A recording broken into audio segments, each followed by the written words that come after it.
咁所以我哋就決定等到通關先至再過嚟自己交啦。點知一等就等咗3年啦。朝早漁船返就係呢度。係啦，就係呢度啦。我就話其實就已經有啦。就晨早你6點零落嚟就可以買海鮮。重新鋪咗好多沙，仲擴闊咗個沙灘添。所以而家睇到個沙灘，比起4年前見到嘅海灘係闊咗好多㗎。入到去海灣最盡頭嘅呢間呢，就全部都係當地人嚟食嘅海鮮餐廳。呢度真係全部都係當地人。呢條線就係返新機場嘅，咁啊返香港就可以嚟呢度買飛啦。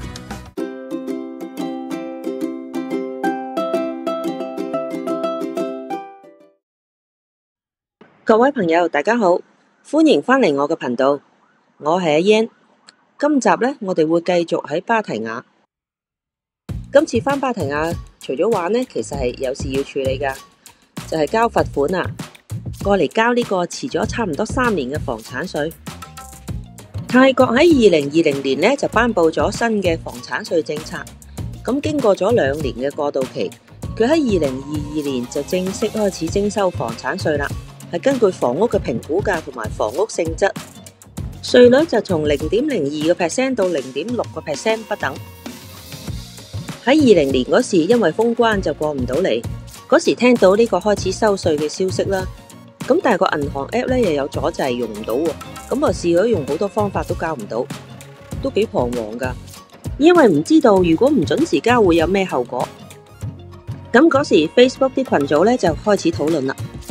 咁就有自稱地產中介嘅人話可以幫手代交嘅，但係問過價之後呢，佢代交嘅費用呢係一個物業7000匹，對方就話無論係咪需要往返多次，呢7000匹呢就必定代辦成功。不過如果相對要交嘅稅費嚟講，其實呢個代交費用個比例係相當誇張。咁但係因為過唔到去啦，咁我哋都好認真咁考慮係咪要俾呢筆代交嘅費用。咁喺考慮嘅期間呢，群組就開始有人發聲啦，就話呢個自稱嘅代理開價太狠啦。咁與此同時呢，泰國稅費嘅政策都開始明朗咗少少，亦都陸續有人自己去完成咗個交款。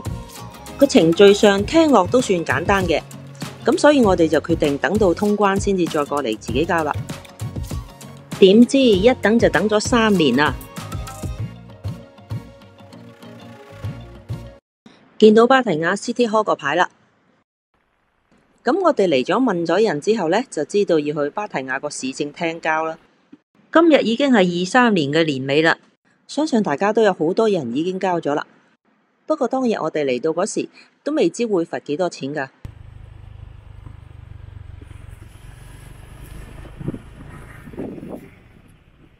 好靚，其實佢呢邊入去唔知做咩嘅咯。呢啲就係催我哋交罰款嘅單啦。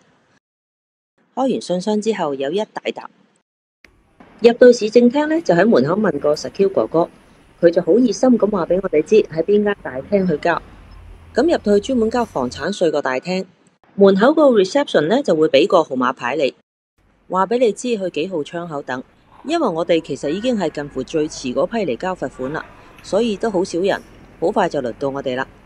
收錢個姐姐仔計數計咗成5分鐘，終於就用個計數機話俾我哋知要收幾錢。咁最後計出嚟條數，真係令我哋鬆咗一口氣啦。應該交嘅稅金加埋滯納金加埋罰金呢，都唔使當初群組某君報價嘅一半，唔夠15分鐘就搞掂晒，可以走啦。市政廳隔離應該係 Terminal 21。咁喺芭提雅前年個雨季呢，就好似沖爛咗海灘一路同埋中天嗰邊嘅好多沙灘。咁喺雨季過後呢，就開始咗海灘改造嘅工程，重新鋪咗好多沙，仲擴闊咗個沙灘添。所以而家睇到個沙灘，比起4年前見到嘅海灘係闊咗好多㗎。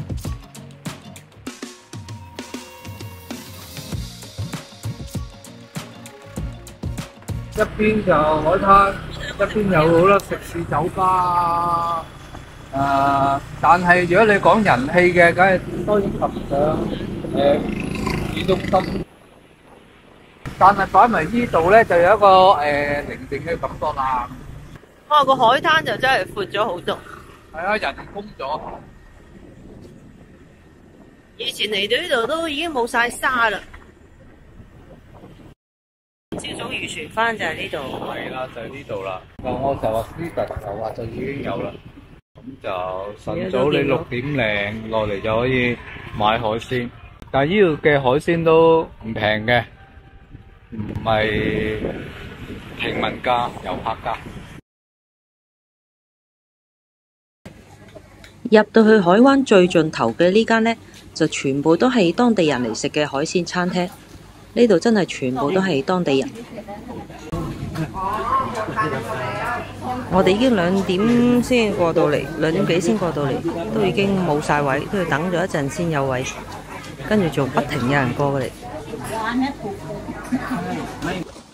不過喺度食飯呢，真係要頂得熱喎。雖然有海風不停咁喺度吹，又有遮可以擋住，不過泰國嗰種溫度嘅蒸汽，喺室外食飯就真係幾頂癮啊！呢邊望返過去呢，就係中天海灘同埋柏山嘅建築啦。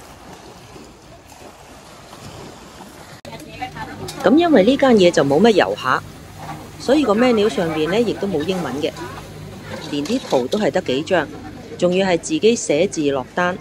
我就淨係認得幾個字，更加就冇辦法寫啦，所以就只可以出動 Google 翻譯，同埋攞住張菜單同阿姐姐手指指。不過都終於點到想食嘅菜。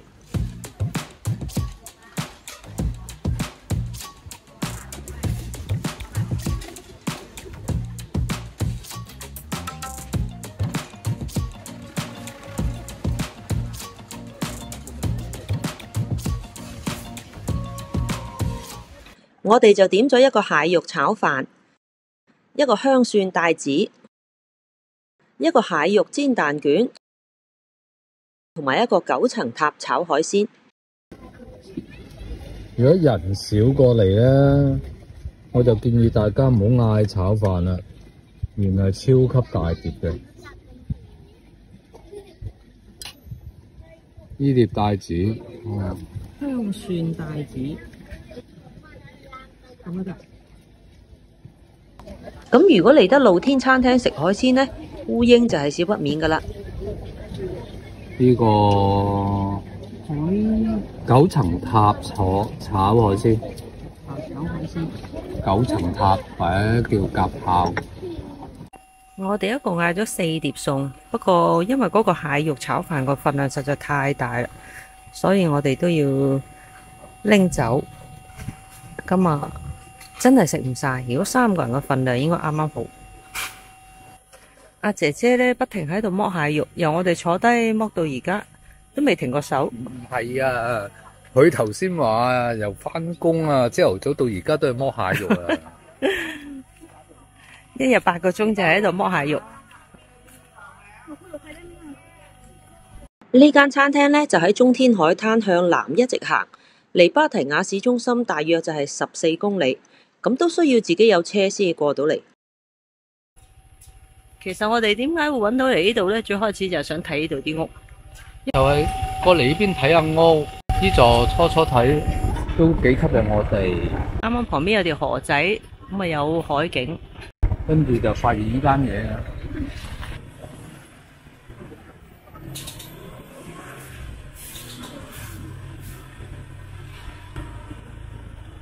呢度都一帶都幾多啲海鮮酒家。不過前面嗰間呢，就好多遊客，都好多人坐滿晒。我哋頭先經過，就係遊客多。我哋呢間呢，就冇遊客咁滯，河地全河地。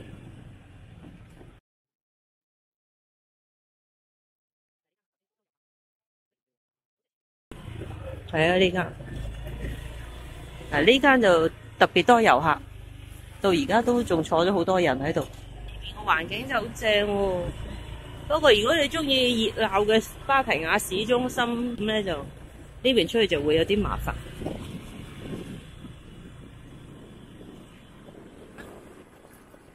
1150萬，正啊呢邊。因為有個碼頭啊，有個水道幾正㗎。我哋而家就穿緊小路翻過去嗰邊。如果唔行呢個條橋嘅小路咧，就要穿出去大馬路，掉頭再掉頭。呢個係我哋喺地圖上面揾出嚟一個 shortcut。啊，睇下左邊。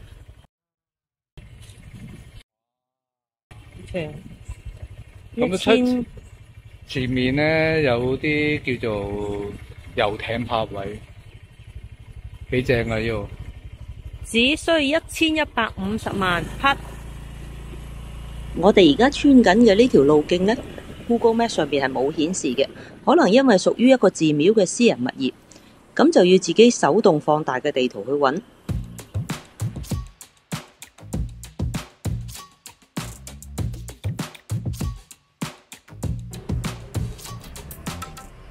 犀利啊！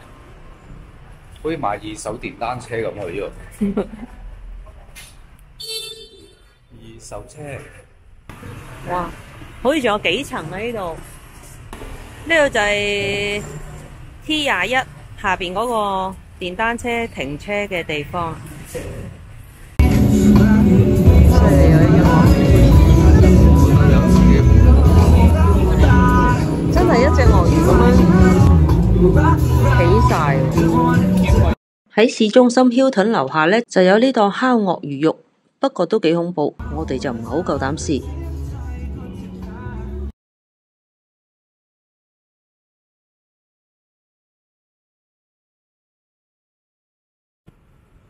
前面呢度呢，就係轉去中天嗰個路口啦。咁啊，呢度就係機場大巴個位置。咁啊，有個超市，呢度就泊喺度。我哋就嚟到車站，準備買飛返去曼谷啦。咁我哋搭呢個返到去再轉機鐵，咁啊會近啲。呢條線就係返新機場嘅，咁啊返香港就可以嚟呢度買飛啦。朝早6點半，咁啊夜晚9點關門。143匹一個人。旁邊呢度呢就有洗手間。朝7晚9，差唔多就1個鐘一班車。就係呢部啦，咁啊提前15分鐘過嚟，咁啊等。呢度仲有好多位可以等車嘅。記得要 keep 好張行李飛啊！我見每一個人落車佢都有好認真咁檢查。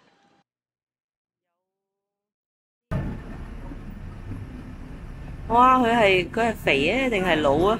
喐都唔喐喎。Hello， 趴喺度食飯，你真係幸福啊你！對呀，那有要刷的打卡的。